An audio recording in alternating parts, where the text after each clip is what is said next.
Il y a 20 ans, le laboratoire Pfizer teste un médicament contre l'angine de poitrine et fait une découverte étonnante. La molécule du nom de sildenafil ne peut rien pour l'angine, mais elle provoque des érections. Pfizer la commercialise. Un succès planétaire. Des millions d'hommes à travers le monde utilisent la pilule du sexe, le Viagra. Mais est-ce vraiment la pilule miracle ?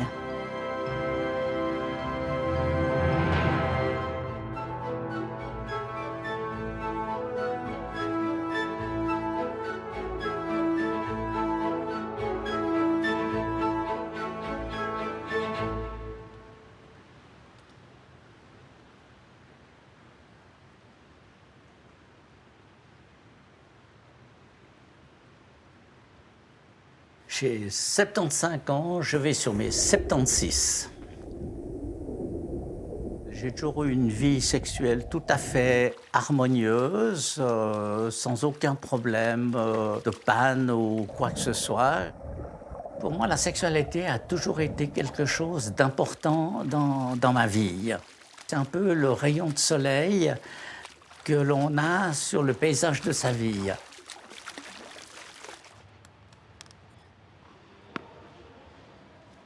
Edgar, informaticien à la retraite, tente de repousser la vieillesse comme il peut. Le plus important pour lui, garder sa puissance sexuelle. En 2011, Edgar vit une séparation douloureuse. Il se souvient alors d'une ancienne amante avec laquelle il a vécu une relation torride quelques années auparavant. Je lui ai proposé de venir à Genève, la sachant libre, et puis moi étant par la force des choses à nouveau libre. Avec Iris, on a vécu quelque chose de très très beau. Oui, c'est vrai, c'était des rapports sexuels tout à fait passionnants. Ça allait vraiment très bien. J'ai pris un rendez-vous tout simplement pour le petit check-up annuel. Et à cette occasion, j'ai demandé à mon médecin traitant la possibilité d'avoir un stimulant sexuel en lui expliquant cette situation, que je nouais une nouvelle relation, puis que j'avais besoin d'un peu de sécurité. Les années précédentes, je n'avais jamais pris de stimulant sexuel. Il m'a prescrit une ordonnance pour du Levitra. Autre molécule, même effet. Le Levitra est un médicament du même type que le Viagra, tout comme le Cialis, le Spedra, le Vivanza. Depuis l'apparition de la pilule bleue, plusieurs laboratoires rêvent d'imiter le succès de Pfizer. 20 mg et boîte de 12. Une boîte de 12 et pas de plus. C'est ce qui me reste pour l'instant. Ah bah je vais prendre celle-là. Ouais. Prenez celle-là. Oui. Alors ça fera 153 euros. 153 €. Même si en France voisine c'est 2 fois moins cher qu'en Suisse, le budget érection reste élevé pour Edgar. Environ 15 francs pour une nuit d'amour. Mais quand on aime, on ne compte pas. Il faudra une bonne demi-heure pour que le médicament fasse son effet. La première nuit, ça a été une vraie catastrophe. Le choc émotionnel était tellement fort que ça m'a coupé absolument tous mes moyens. Et c'est là, à tout malheur, quelque chose est bon. J'ai pu apprécier dès le premier soir l'immense compréhension d'Iris, sa patience, son amour, sa tendresse. Et elle n'a pas du tout pris la situation, elle ne l'a pas du tout pris mal. Bien au contraire, et puis on est restés comme ça ensemble, c'était très agréable. Edgar surmonte le choc des retrouvailles. Et à la tentative suivante, le médicament permet de rétablir la fonction érectile. Du Viagra pour retrouver sa virilité à un âge avancé, est-ce bien raisonnable ? Un grand nombre de personnes avec l'âge qui avance ont une envie d'avoir une sexualité, ont une sexualité ou voudraient avoir une sexualité. Pourquoi ? Il faut faire un examen médical, une évaluation médicale large, un bilan médical approfondi lors d'une dysfonction érectile. Parce que c'est un des risques par ailleurs du médicament. C'est-à-dire que le médicament couvre les symptômes d'une maladie qui pourrait être derrière et qui n'est pas visible, qui se manifeste en premier par la dysfonction érectile. Cette personne risque de faire assez rapidement un événement cardiovasculaire, notamment un infarctus, un AVC. Donc, la dysfonction érectile devient un signe d'alarme, un signal qui dit qu'il y a quelque chose qui ne va pas. Ce qui compte pour une santé sexuelle, ce n'est pas l'âge, c'est surtout la santé. Je ne pense pas que l'âge soit une limite, ou soit un handicap, ou ce soit une condition d'arrêter. Non, je ne crois pas. Finalement, la flamme de l'amour s'est ravivée et Iris accepte la proposition de mariage d'Edgar. Elle quitte son Brésil natal pour s'installer avec son mari à Genève. J'ai une boîte de Lévitra dans ma table de nuit. Je l'ai pris quand même au début et puis j'ai ressenti un réel confort aussi. Je me suis trouvé un petit peu dans la situation d'un voyageur qui, toute sa vie, a voyagé avec les trains CFF qui sont très confortables, qui a voyagé en 2e classe. Et puis un jour, ce voyageur a l'opportunité de voyager en 1re classe. Puis il se rend compte qu'effectivement, la 1re classe, les fauteuils sont un petit peu plus larges, il y a moins de monde, c'est plus calme. Et puis, on y prend vite goût. Et après, c'est très difficile de revenir en 2e classe. Depuis le début, Edgar a pris soin de dire à Iris qu'il prenait une pilule pour l'amour. Iris a pris ça avec beaucoup de philosophie. C'est magnifique, tu as repris beaucoup de... Tu as retrouvé le talent d'il y a 20 ans, tu sais. C'est parce que il veut me plaire. J'espère que ce ne soit pas pour une autre femme. D'accord. Pour moi, c'était comme s'il prenait un médicament pour mal à la tête. Bon. Ça n'a rien changé, non. J'ai trouvé ça naturel.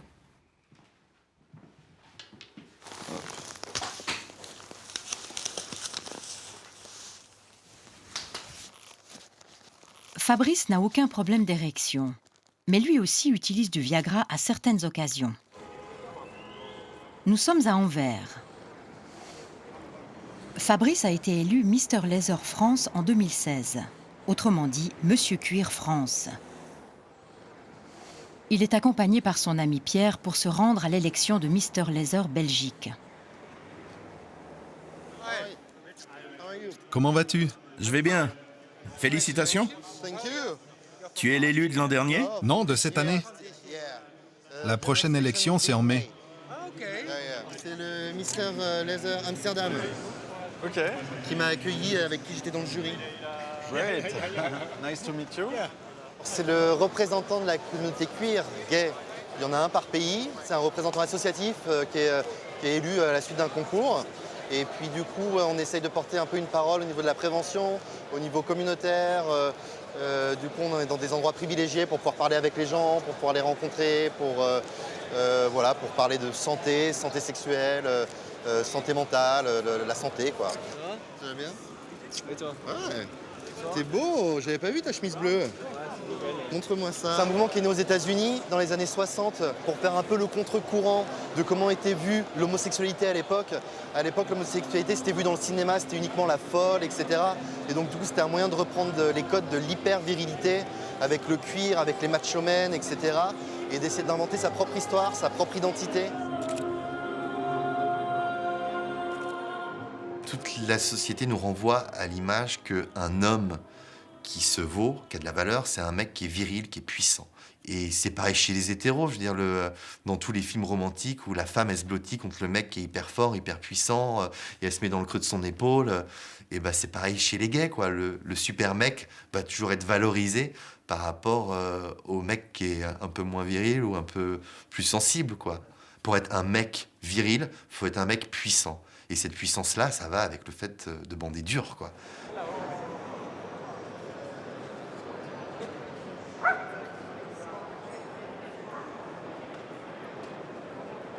Pendant un temps, je crois que j'ai eu une sexualité qui était hyper active, avec beaucoup de partenaires, un peu dans une recherche comme ça d'affection et puis de plaisir. et de performance. Du coup, le Viagra arrive un peu comme la substance qui va permettre de continuer dans le trip du moment, du week-end, pour durer plus longtemps, pour s'amuser plus longtemps, pour aller vers quelque chose de plus puissant, plus fort. Tu veux un moment? Non, ça va. Les fois où j'ai eu accès au Viagra, je me suis retrouvé dans un cas de configuration où j'étais avec un mec qui me plaisait pas trop, qui m'excitait pas trop. Et en même temps, j'avais pas envie de dire « bon, bah tu me plais pas, on va pas le faire ». Du coup, j'avais pris un Viagra pour assurer le coup, pour être sûr de bander, pour pas être confronté au fait que j'avais pas vraiment de désir pour la personne. Et c'est à partir de ce moment-là où je me suis dit, tiens, il y a un truc un petit peu bizarre, quoi. Et le fait est que ça avait marché, c'est-à-dire que je bandais super dur et que ça marchait bien, et en même temps, j'avais pas envie, quoi. Du coup, lécher, manger, ça ne t'achète rien du tout. Moi, le Viagra, j'en ai jamais eu vraiment besoin, en fait. C'était comme un truc festif supplémentaire, quoi. C'était une petite pilule, ah bah tiens, on va essayer, qu'est-ce que ça va faire, ça peut être fun, qu'est-ce que ça va me faire ressentir, comment je vais être. Mais j'en ai jamais eu besoin, médicalement, non, vraiment pas. Comment est-ce possible qu'un médicament soit utilisé à des fins récréatives plus que thérapeutiques? Nous contactons Pfizer pour en savoir plus sur leur stratégie de vente. Mais leur porte-parole nous explique que la direction ne peut pas répondre car notre film pourrait être interprété comme une publicité pour le Viagra. Et la publicité pour les médicaments serait interdite en Europe. C'est en cherchant d'autres sources d'informations que nous tombons sur le livre de Jamie Rady, un ancien commercial de la marque. Peut-être Jamie Rady pourrait-il nous éclairer par rapport aux questions auxquelles Pfizer refuse de répondre. Rady accepte de nous rencontrer. Direction les États-Unis. Dans son récit adapté au cinéma, Rady raconte les débuts un peu cocasses de la vente du Viagra et surtout l'immense success story qui a suivi. Rady est toujours représentant médical, mais pour une autre marque. À ses heures perdues, il écrit d'autres scénarios pour Hollywood, en quête d'une nouvelle performance cinématographique. Le Viagra l'a érigé au rang de scénariste à succès. S'il a critiqué Pfizer, c'est un peu malgré lui. Son but était simplement de raconter une super histoire. C'est près de Los Angeles que nous allons le retrouver. Rendez-vous à Manhattan Beach.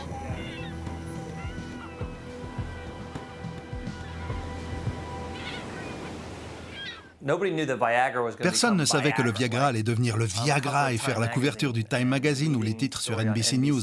Personne n'avait aucune idée à ce propos. On pensait juste, ça va être un bon médicament avec lequel on va faire de l'argent. Après des résultats de vente un peu médiocres au début, Jamie Rady devient le vendeur vedette de la marque. J'ai compris que ça allait être vraiment différent quand je fréquentais les cabinets des urologues et que dans une des salles d'attente, chaque siège était occupé par un homme âgé qui avait la tête baissée et l'air embarrassé. Tout d'un coup, le docteur a ouvert la porte et m'a pointé du doigt en disant « C'est lui, Monsieur Viagra ». Et les hommes ont levé les yeux, se sont levés et se sont mis à applaudir. Ils m'ont fait une standing ovation. Oui, cela ne s'était jamais produit auparavant lorsque je vendais des antibiotiques. C'était très drôle. Le Viagra était l'unique médicament de ce genre. Il n'y avait rien d'autre sur le marché. Et donc, pour une fois, c'était les médecins qui se précipitaient vers nous. Ça a été vraiment très drôle pendant 3 mois, comme si nous étions les rois. L'empire Pfizer ne se contente pas de viser les hommes réellement en souffrance. Aux yeux du géant pharmaceutique, chaque homme est un impuissant qui s'ignore. Ils connaissaient les patients et ils savaient qu'à l'époque, en 1998, peu d'hommes allaient admettre avoir besoin de Viagra. C'est la raison pour laquelle le service de marketing de Pfizer s'est mis au travail pour étendre le marché. Donc, ce n'était clairement plus uniquement les hommes qui souffraient de dysfonction érectile qui étaient visés. Par exemple, Pfizer allait aux courses de voitures NASCAR et mettait à disposition du public des tentes médicales dans lesquelles les hommes pouvaient faire contrôler leur tension artérielle. Ces courses de voitures sont des endroits où il y a plein d'hommes qui se nourrissent mal, qui mangent beaucoup de choses très grasses, des chicken wings et du fast-food. Et parmi eux, il y en a pas mal qui deviennent diabétiques. Dans ses tentes médicales, Pfizer pouvait détecter les diabétiques et ça rendait service aux hommes. Ils se disaient « Hey, je ne savais pas que j'étais diabétique », ce qui leur permettait par la suite de suivre un traitement adapté. Et parmi les diabétiques, beaucoup ont des problèmes d'érection. Donc ça permettait en même temps à Pfizer de faire prescrire du Viagra.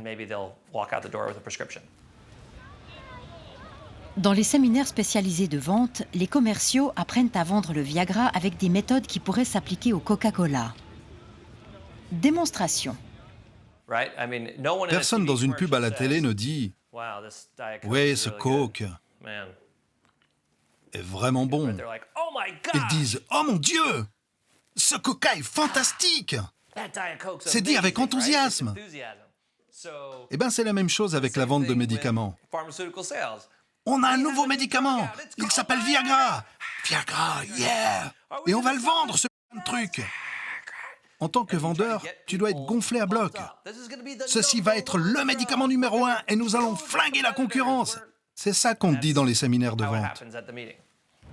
Le Viagra n'est pas seulement un médicament révolutionnaire, c'est aussi une conquête commerciale bien étudiée. Pfizer profite d'une peur ancestrale qui concerne chaque homme, celle de l'impuissance. Aujourd'hui, le docteur Bianchi De Micheli reçoit Adriano. Ce patient a subi 2 greffes du rein. Depuis, il souffre très souvent de douleurs aiguës qui l'empêchent d'avoir des érections. Adriano a eu du mal à trouver un médecin qui le comprenne. Le sexologue a su être à son écoute. On ne s'imagine pas quel est le degré de souffrance d'un homme qui a une dysfonction érectile. C'est une souffrance vécue dans sa chair, dans ses tripes. C'est une souffrance qui est de l'ordre de leur virilité. Ils se sentent atteints psychologiquement. Ensuite, c'est des hommes qui souvent ont des comportements d'évitement. Ils ont envie d'avoir quelqu'un, ils évitent toute relation pour ne pas se confronter à l'échec. Finalement, c'est des hommes qui vivent une grande solitude. Et quand je dis solitude, je dis souffrance. Je dis risque de dépression. Je risque des enjeux de vie majeurs. Ces hommes-là sont souvent avec des larmes retenues qu'ils n'osent pas montrer à l'extérieur, mais ils pleurent à l'intérieur. Et si on peut donner un sourire à un homme un jour, on est nous aussi heureux.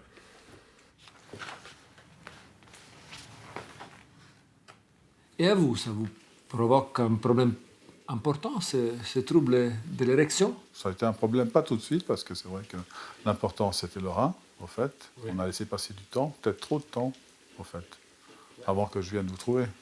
C'est vrai que, avec mon médecin traitant, effectivement, il m'a donné des médicaments pour essayer, mais c'était pour essayer. On n'a pas analysé vraiment la base du départ de ce que c'était, au fait. Même avec les chirurgiens, en fait. On traite, chirurgien, c'est très technique, donc le rein fonctionne. Et on laisse à part le côté, comment dire, d'érection. Donc, on a un peu l'impression que pour eux, si mécaniquement ça marche bien, la sexualité c'est un luxe. Oui, c'est un luxe, ou bien c'est pas si important. Pas si important. Ouais. Alors que pour vous, c'est très important. Je pense que pour le couple, c'est important. Ouais. J'avais encore mon entreprise, donc je travaillais de plus en plus. Moi, je me couchais plus tard, elle se levait, j'allais dormir dans la chambre d'amis. Ouais. Ben, on n'a pas eu plus de rapport. 10 ans. 10 ans, ouais, pratiquement, ouais, une dizaine d'années, plus de rapport du tout. Dû à ce problème de douleur, oui. On pense qu'on prend le Viagra et puis tout de suite ça fonctionne, mais c'est pas tout à fait ça. Et comment est-ce qu'on vit le fait que même avec un médicament pour l'érection, ça ne marche pas? Alors, on vit mal parce que là, on se dit, là, il y a vraiment un gros problème. Là. Voilà. Si même avec ça, ça ne marche pas, le problème doit être encore plus important. Plus important, effectivement. Eh bien, moi, je vous dis que ce n'est pas tout à fait comme ça. C'est mon rôle aussi. Moi, je vais essayer de vous aider, de comprendre pourquoi ça n'a pas marché et de trouver une autre solution. Ça n'a pas marché, pas parce que vous avez un problème plus grave que d'autres, mais parce que peut-être il faut le configurer de la manière plus adaptée à vous. Quand vous êtes au départ d'une rencontre, ce n'est pas les caresses. Hein. La femme est en attente que vous lui fassiez l'amour. Hein. Soyons clairs. Hein. Elle n'a pas à attendre de la caresse.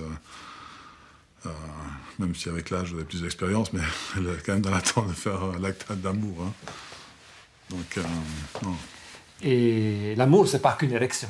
Absolument. Et une personne n'est pas qu'une érection. Un homme n'est pas qu'une érection. Si on commence à voir ces problèmes de manière plus globale, c'est-à-dire la sexualité, c'est une relation à l'autre, c'est le sentiment, c'est l'érotisme aussi, bien sûr. Mais on peut être dans un érotisme très intense sans forcément passer par une érection ou que l'érection soit la protagoniste absolue. L'érotisme est très cérébral, par définition, ça l'est. Donc, parfois, vous savez, les patients, les personnes qui souffrent de ça, grâce aux problèmes qu'ils ont eus, ils commencent à développer une sexualité qui est différente.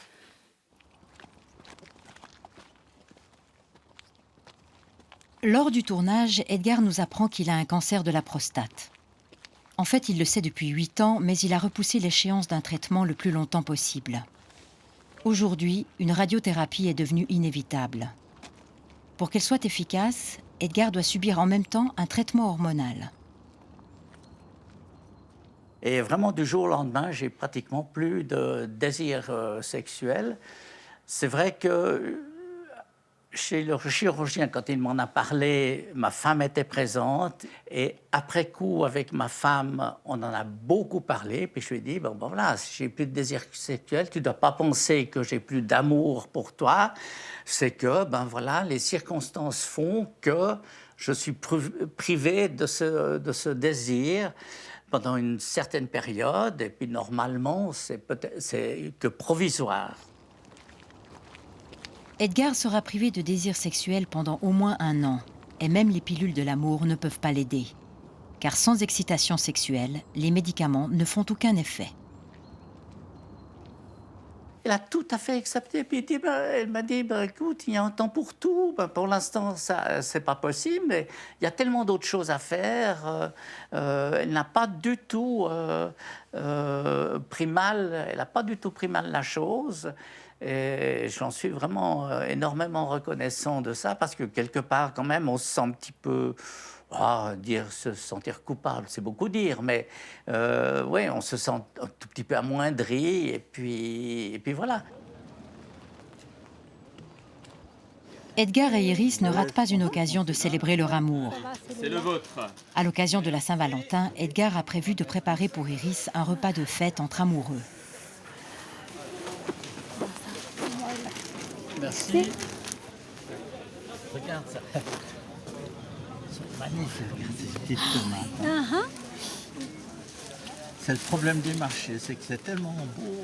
Edgar et Iris ont décidé d'affronter cette épreuve ensemble. Edgar espère retrouver son érection d'autrefois. Mais si ce n'était pas possible?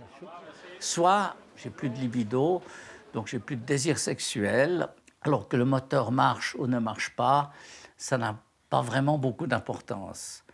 La deuxième hypothèse, c'est que la libido remonte, que j'ai du désir, mais que le moteur ne fonctionne pas, que je n'ai pas d'érection, etc. Alors, ce sera un problème que je ne connais pas, que je devrais gérer, parce que je ne me suis jamais trouvé dans cette situation. Ben, il faudra peut-être sublimer ça, et puis l'accepter, et puis vivre avec. C'est pas la fin du sexe aujourd'hui que détermine si on est amoureuse ou pas. C'est toute la vie qu'on a vécue ensemble. Ah bon, il a été choisi pour, je pense. Iris se rappelle des beaux jours et de l'importance qu'Edgar a eue dans sa vie de femme. Avec toi, je me suis laissée aller. Je t'ai laissé aller, Oui. Feu d'artifice. Je me suis laissée aller. Donc là, je suis tombée amoureuse. Ouais. C'est vrai qu'on a passé des beaux moments. Il y a 20 ans, c'était très agréable. Tu m'avais ouvert l'esprit. Mm-hmm. Et j'ai pu vivre Ouais. une vie fabuleuse avec un compagnon. Ah ben, je suis heureux pour toi. C'est bien de vivre avec toi. Edgar n'aura que sa femme comme soutien. Entre hommes, on ne parle pas de l'impuissance. C'est pareil partout dans le monde, ou presque. Si la parole est plus libre dans ce petit village à l'extérieur de Munich, dans le sud de l'Allemagne, c'est grâce à lui, à Günther. Nous sommes au pays des groupes d'entraide. Il y en a des milliers à travers l'Allemagne, et plusieurs qui s'occupent de problèmes d'érection. Günther est le fondateur du tout premier groupe d'entraide pour des impuissants. C'était il y a 20 ans. C'est à ce moment-là que Günther a été opéré de la prostate suite à un cancer. Cela fait maintenant 20 ans que j'ai été opéré. Et je dois dire qu'à certains moments, je trouve ça toujours douloureux d'avoir perdu ma capacité à avoir des érections. Mais je dois vivre avec cette réalité. C'est pour ça que je tente de voir le verre plutôt à moitié plein qu'à moitié vide.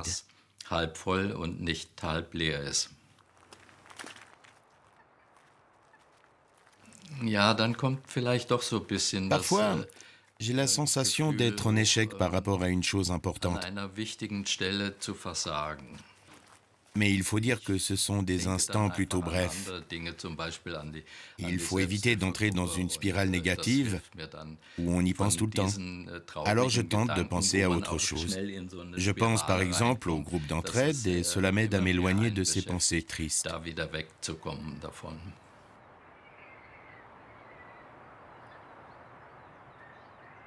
Ça veut dire que c'est en lien avec l'estime de vous-même? Oui, bien évidemment. C'est un peu comme s'il vous manquait quelque chose de central, quelque chose d'important. Quelque chose qui vous stabilise. Oui, cette chose qui fait que l'homme est un homme.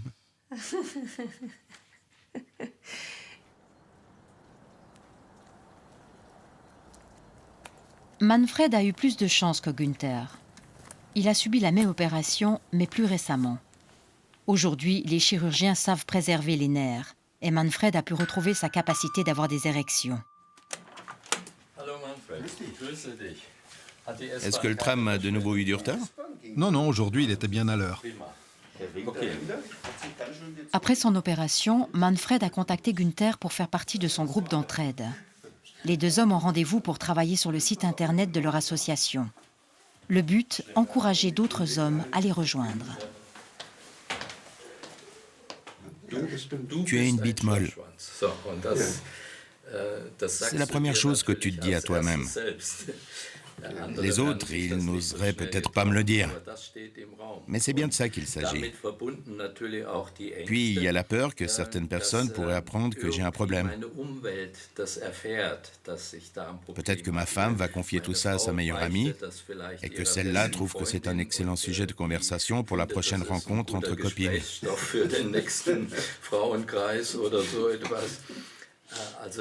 Ce sont des peurs excessives. La peur que ça pourrait se savoir. Et les autres, ils vont penser quoi de moi? Je ne suis plus un vrai mec. Un homme sans érection, ça sert à quoi? Il faut voir qu'un groupe d'entraide, c'est quelque chose de suspect pour la plupart des hommes. C'est plutôt quelque chose pour des femmes.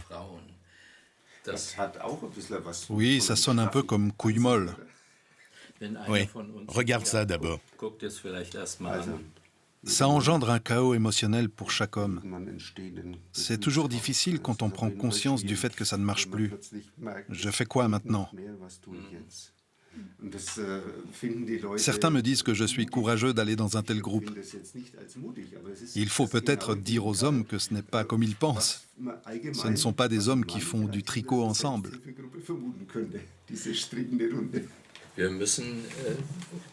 Il faut dire aux hommes que ça demande du courage. Donner du courage aux autres, c'est la mission de Günther. Chaque semaine, il anime un groupe d'une dizaine d'hommes pour partager des expériences et trouver des solutions pour chacun. La plupart n'ont pas souhaité être filmés.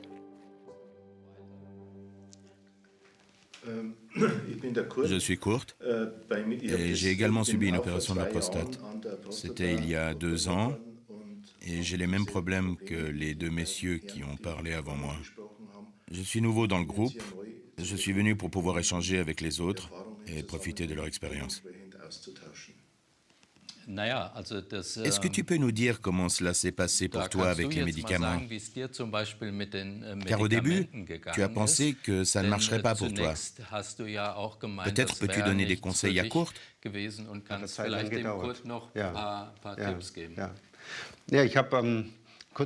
Juste après l'opération, l'urologue m'a prescrit du Cialis. Mais je n'ai pas été très heureux avec cette pilule. Je l'ai prise et à chaque fois ma tête est devenue toute rouge. Mais je n'ai pas eu d'érection.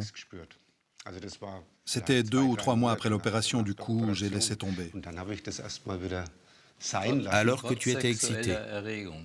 Oui.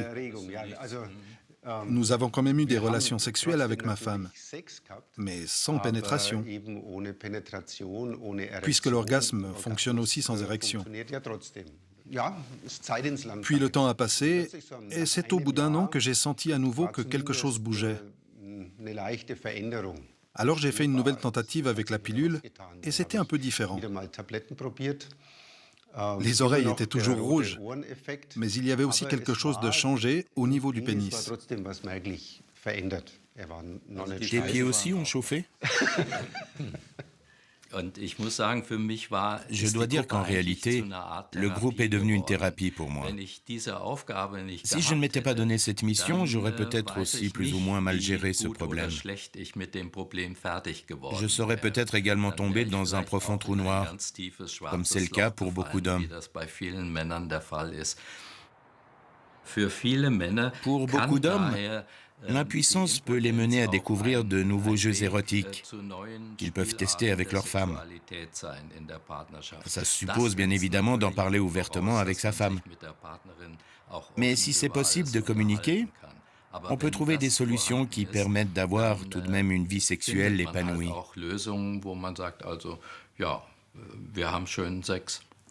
Et comment a réagi votre femme? Pour elle, ce n'était pas vraiment un problème. Même avant mon opération, nous avions déjà une vie sexuelle un peu plus variée que la moyenne.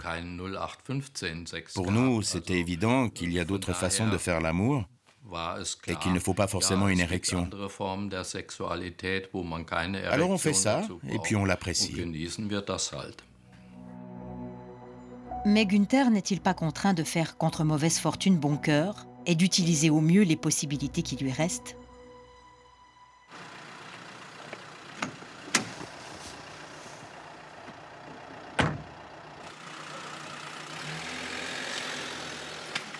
Paris. Nous sommes allés voir des professionnels du sexe pour savoir si vraiment on peut faire l'amour sans érection. Je suis travailleur du sexe, je vends des prestations sexuelles tarifées à des femmes. Donc il y a des clientes qui veulent simplement du sexe, comme ça, entre midi et 2 ou entre 5 à 7. Ils vont pas aller rencontrer un inconnu dans un bar ou qui sont simplement délaissés par leur mari ou qui sortent avec un mec un peu maladroit ou égoïste. Je fais aussi un peu d'assistance sexuelle auprès de femmes handicapées. Il y a de la clientèle de tous les horizons, de toutes les classes sociales. C'est assez large.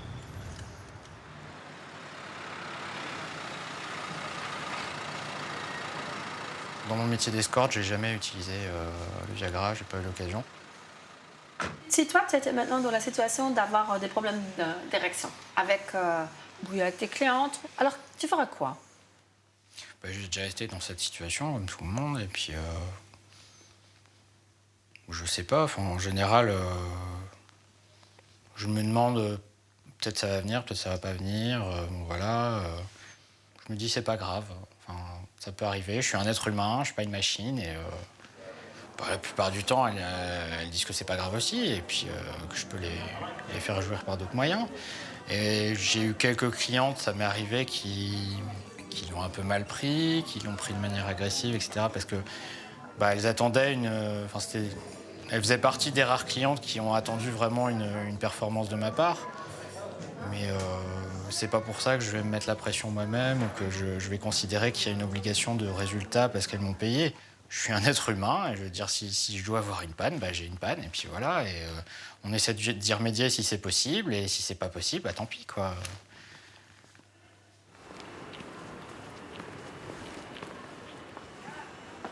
Bug fait partie du STRAS, le syndicat des travailleurs du sexe. Il a rendez-vous avec Anaïs, une prostituée, et avec Thierry, qui, lui, est escorte pour des hommes. Comme Bug, Thierry joue de temps en temps dans des films.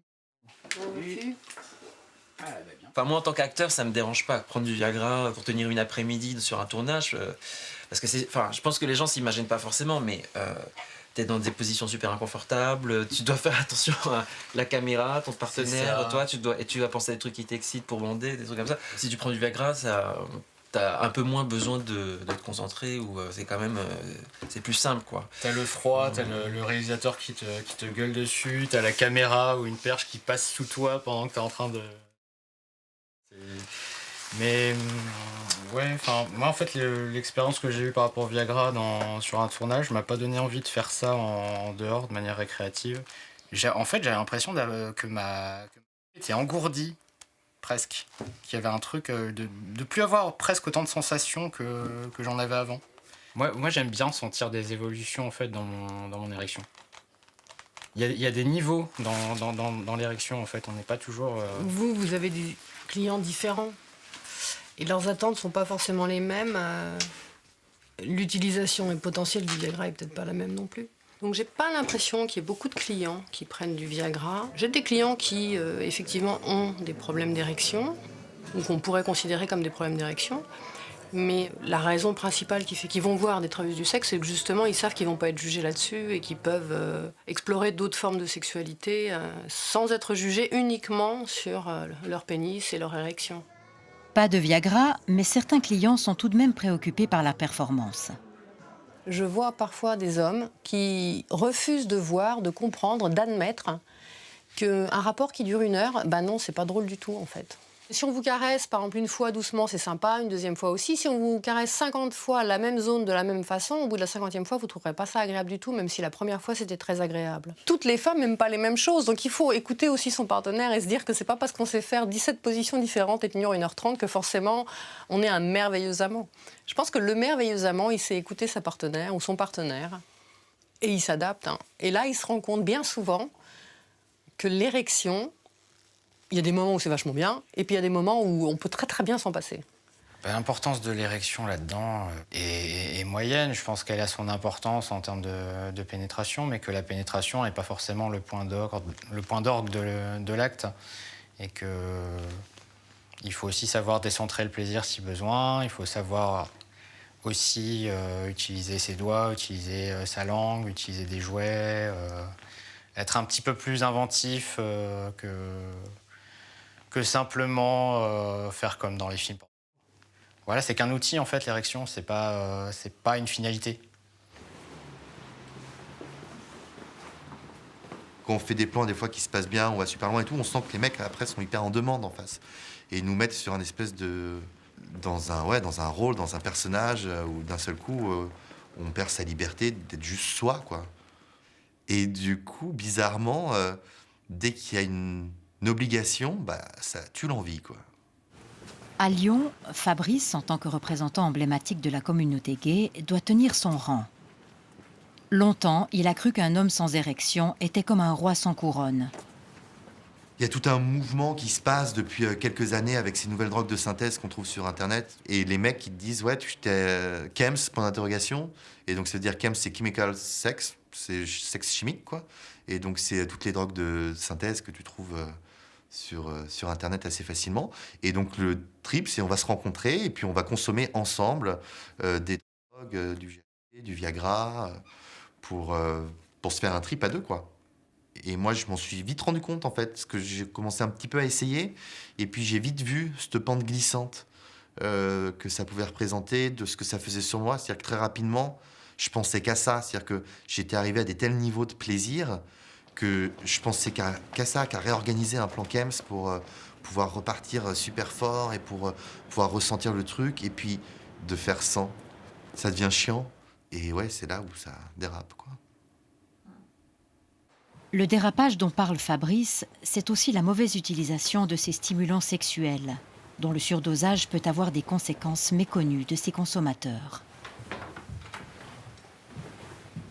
On peut avoir des effets très dangereux pour la santé. notamment une érection persistante. On parle de priapisme, c'est-à-dire une érection qui ne disparaît pas après un certain nombre d'heures. La douleur devient très importante et là, les hommes doivent consulter d'urgence en neurologie, aux urgences d'un hôpital, parce qu'il faut intervenir. Il faut faire quelque chose qui peut être médicamenteux ou chirurgical notamment. Si on ne fait rien, il y a des risques pour la fonction érectile qui peut être permanent.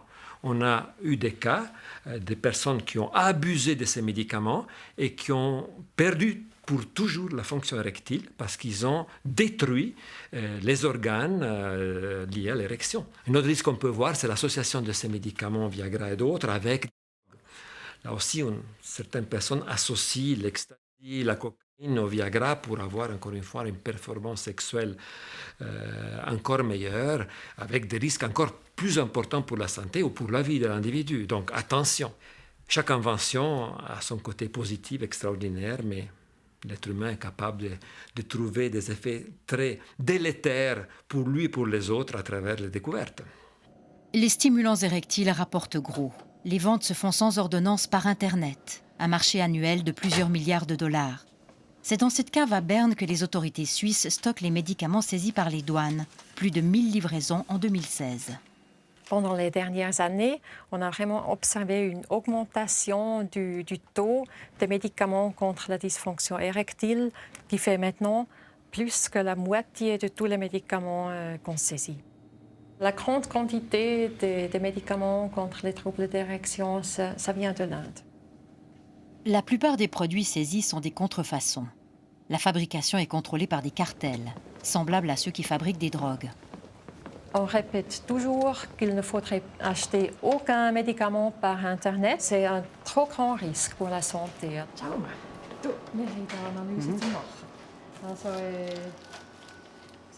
Ça vient d'Inde. Peux-tu, s'il te plaît, faire une analyse quantitative et qualitative? Oui, volontiers. Le plus grand danger, c'est que les substances actives qui sont dans les comprimés sont faux. On a même fait des analyses qui ont démontré que 3/4 de tous les médicaments contre les troubles de l'érection étaient de mauvaise qualité. On a observé des substances non déclarées comme des analgésiques dans les médicaments contre les troubles de l'érection. Le plus grand risque, c'est que le médicament contient une autre chose que déclaré, et comme ça, on risque de perdre sa vie ou d'avoir des effets indésirables qui sont très graves. Le consommateur ne sait jamais ce qu'il reçoit. À 36 ans, Fabrice a décidé de mettre un terme à sa vie sexuelle débridée. Il veut vivre pleinement son histoire de couple avec Pierre.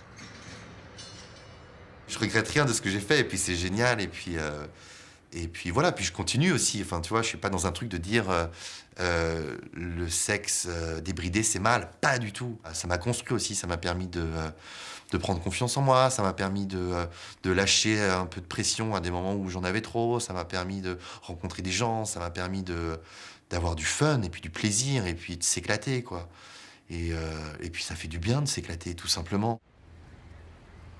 C'est pas que j'ai décidé d'être fidèle, c'est que je me rends compte que ouais, ça m'intéresse plus d'aller multiplier les rencontres sexuelles à droite à gauche, et que finalement, pour prendre soin de la sexualité dans son couple, il faut aussi se focaliser sur son couple.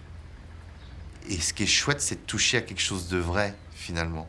C'est-à-dire que si tu pars dans des tours de plaisir et que tu as des orgasmes immenses et que tu éjacules 4 fois dans la soirée, bah ça sera peut-être hyper fort, mais ce sera peut-être un peu fake à côté de faire l'amour avec quelqu'un que t'aimes et puis être dans ce rapport d'intime à l'autre où il se passe quelque chose et où tu t'éprouves en tant qu'être humain, quoi.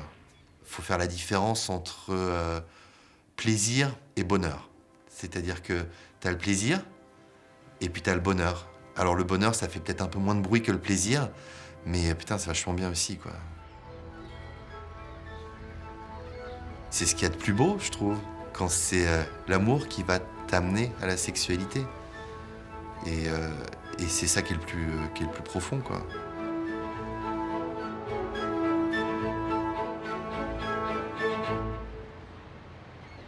Adriano, lui, a changé de stratégie. Il est persuadé que c'est le manque de relations sexuelles avec son épouse qui les a menés au divorce et qui a fait chavirer toutes ses relations depuis. Mais tout a changé lorsqu'il a rencontré sa nouvelle compagne. Et le premier soir, l'invitation au restaurant, ben, j'ai dit, écoute, voilà, je vais te dire 2-3 choses, mes problèmes de santé, les problèmes d'érection, et je lui ai tout dit. Je lui ai vraiment tout déballé. Je m'attendais qu'elle me dise, bon, ben écoute, mon chéri, t'es bien gentil, t'es bien beau, au revoir. Ben non, elle m'a dit, où est le problème? Ça l'a étonné, quand même, qu'un homme puisse tout déballer à une soirée, hein, qui aurait dû être plutôt romantique, et puis qui a été plutôt de problème de santé, de se dire, voilà. Même moi, hein, j'étais très surpris, hein, parce que j'étais dans l'attente. Je dis, j'ai pris ce soir-là une petite pastille de Cialis, là. Je pense que je n'aurais pas eu forcément besoin, parce que c'était plus dans ma tête, au fait.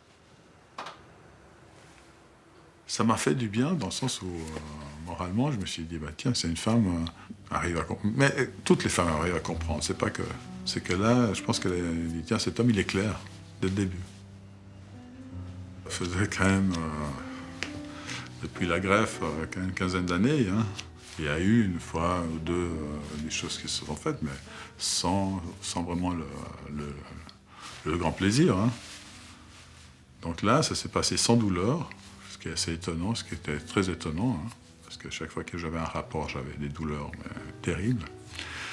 Et là, ça s'est bien passé. Et je retrouve de nouveau les sensations d'homme. Je pense que pour l'homme, il faut en parler, il faut en discuter. Il faudrait même peut-être aller voir un psy en couple. C'est pas forcément le Viagra, au fait, qui aide, hein. Mais le fait d'en parler, ça vous libère. On se sent mieux. On se sent mieux parce que c'est clair, dès le départ.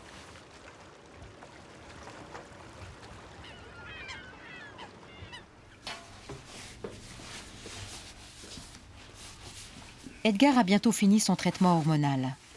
Peut-être pourra-t-il de nouveau avoir des érections et repousser encore un peu plus la vieillesse.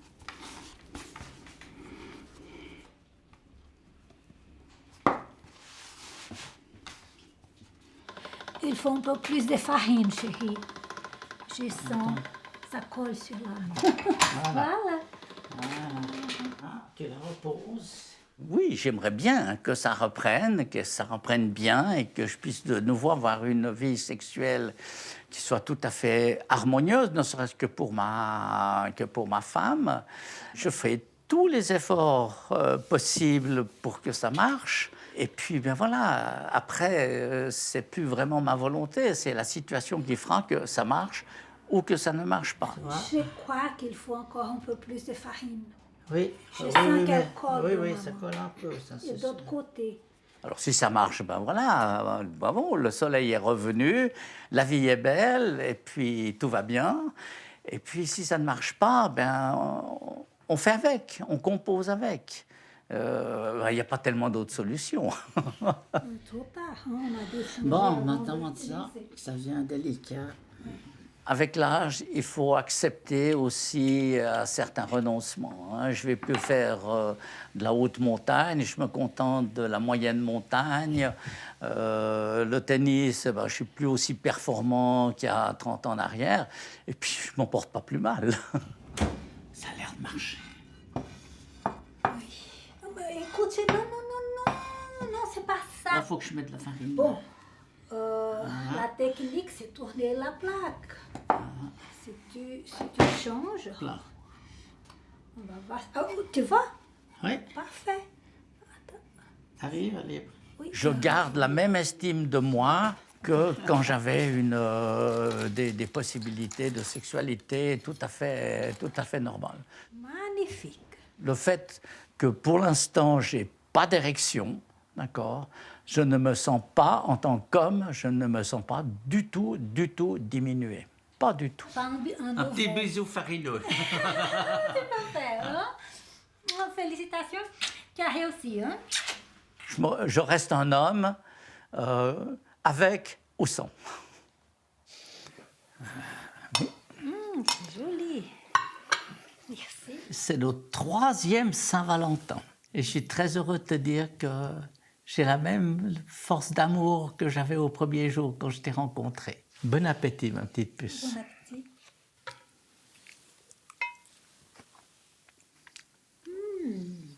C'est bon? C'est délicieux. J'aimerais te remercier d'être à mes côtés depuis maintenant 3 ans, un petit peu plus de 3 ans. Ces derniers mois, tu m'as beaucoup épaulé pour vivre les moments quelquefois un peu difficiles sur le plan santé. Et tu m'as beaucoup aidé, tu m'as beaucoup réconforté, tu as eu beaucoup de patience. Et je dois dire que c'est merveilleux et que j'apprécie énormément. Tu le mérites bien, chérie. Merci.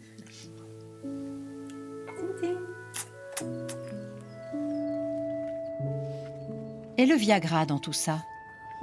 Certes, la pilule bleue est un progrès majeur pour la médecine et un réel soulagement pour beaucoup d'hommes.